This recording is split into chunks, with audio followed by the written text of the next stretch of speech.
Good morning, students.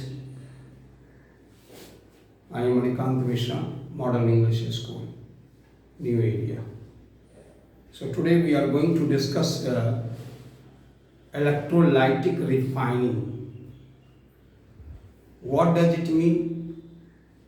Yesterday we had already discussed about the refining. The process of obtaining pure metal from impure metal is called refining. Now electrolytic refining. So process of obtaining pure metal from impure metal with the help of electrolysis process. So in the electrolytic refining, we take impure metal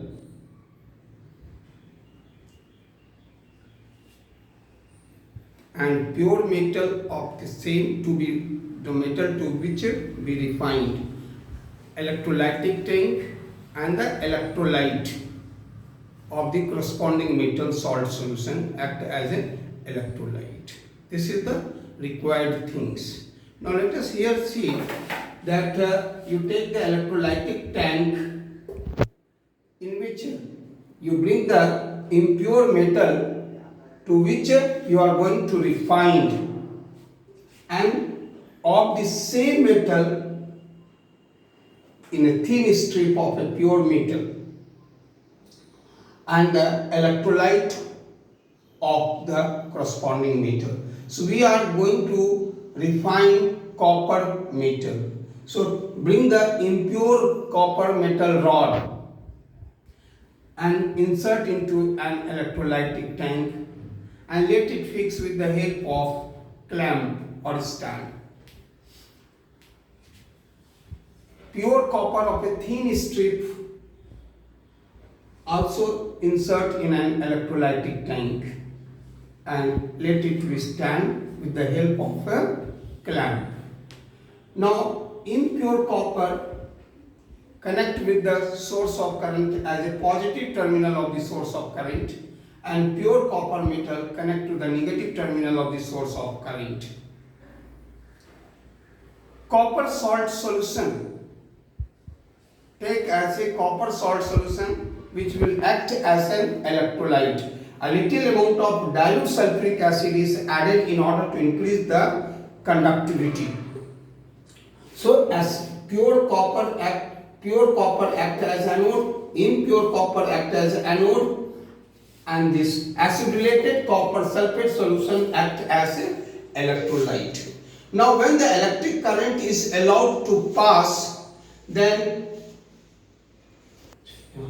copper act as a cathode and acidulated copper sulfate solution act as an electrolyte. Now first of all I can tell you that as the electricity begins to allow to pass, first of all this copper sulfate itself dissociate into copper ion and sulfate ion, copper ion and sulfate ion, so many from the electrolyte itself. So this copper ion moves towards the cathode. This copper ion moves towards the cathode, and here copper ion takes electron and convert into copper metal which starts to deposit on the cathode.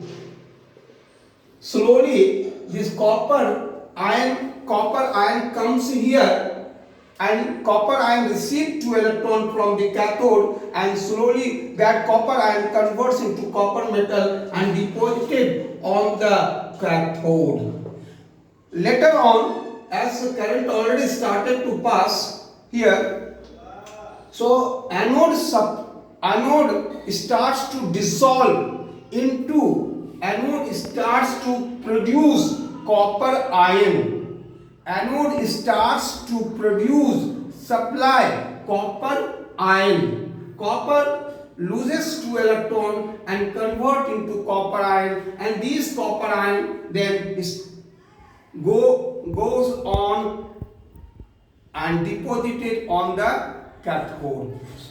So this process continuously takes place. A time comes when slowly the cathode becomes thick anode becomes thicker and thicker, and this becomes thick, cathode becomes thicker and thicker. Anode becomes